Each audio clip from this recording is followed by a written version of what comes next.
So in morning session we have discussed about the electromagnetic induction.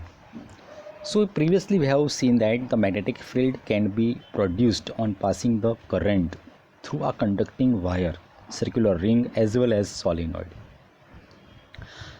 A British scientist Michael Faraday, he obtained electric current from the magnetic field, and he had shown that how an electric current can be obtained with the help of magnetic field through many experiments, and from that gave the principle of electromagnetic induction. To understand this principle, consider the one activity, that is 13.8 we should be take. So here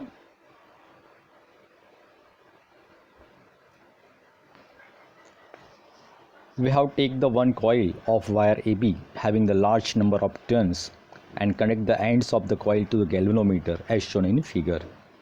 Now you take the strong bar magnet and move its north pole towards the end of the coil. So you have to be observed that here the galvanometer shows the deflection in the right hand side. Now when you moves away from the coil, that is bar magnet moves away from the coil, so galvanometer shows the zero deflection.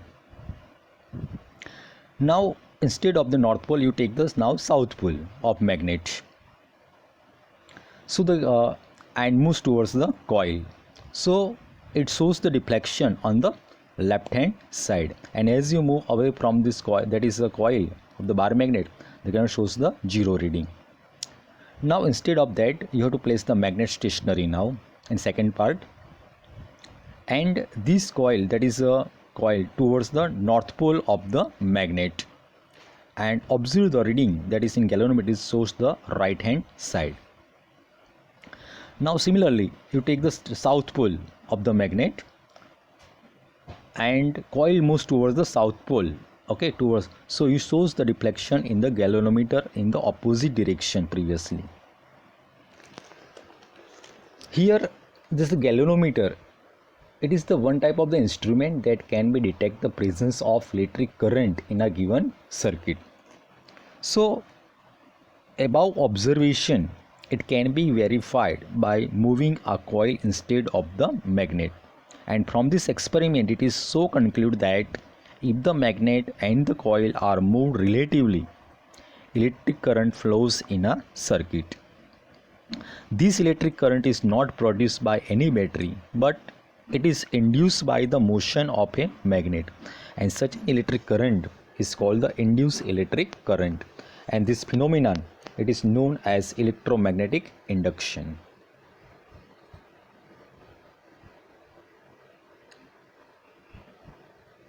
Now we take the, that is the Fleming's right hand rule.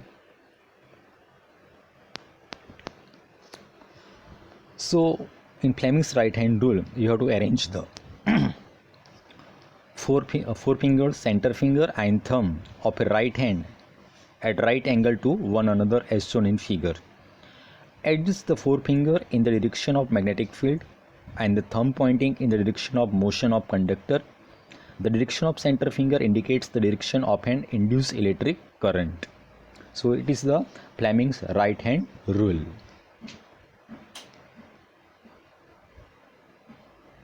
Now the next one is, that is the electric generator.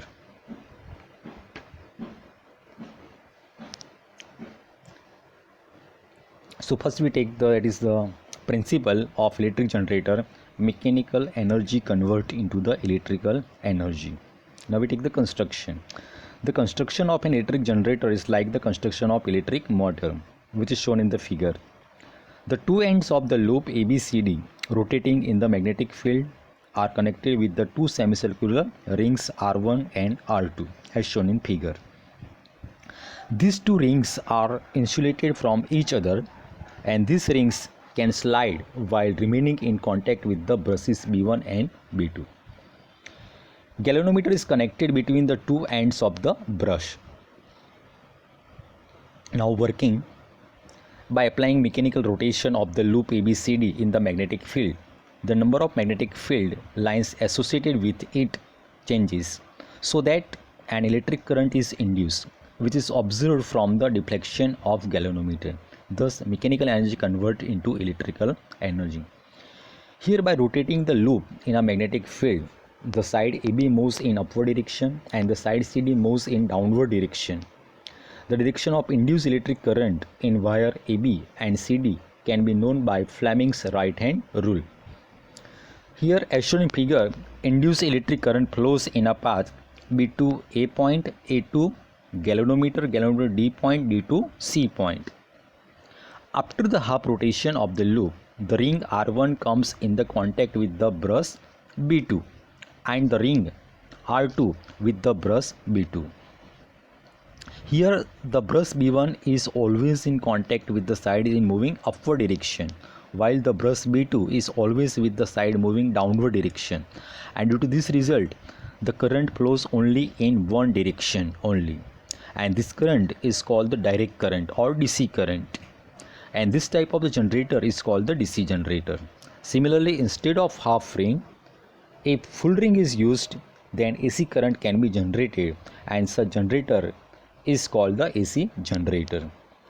Now this type of generator can be used in the windmill, in hospital, theater, etc.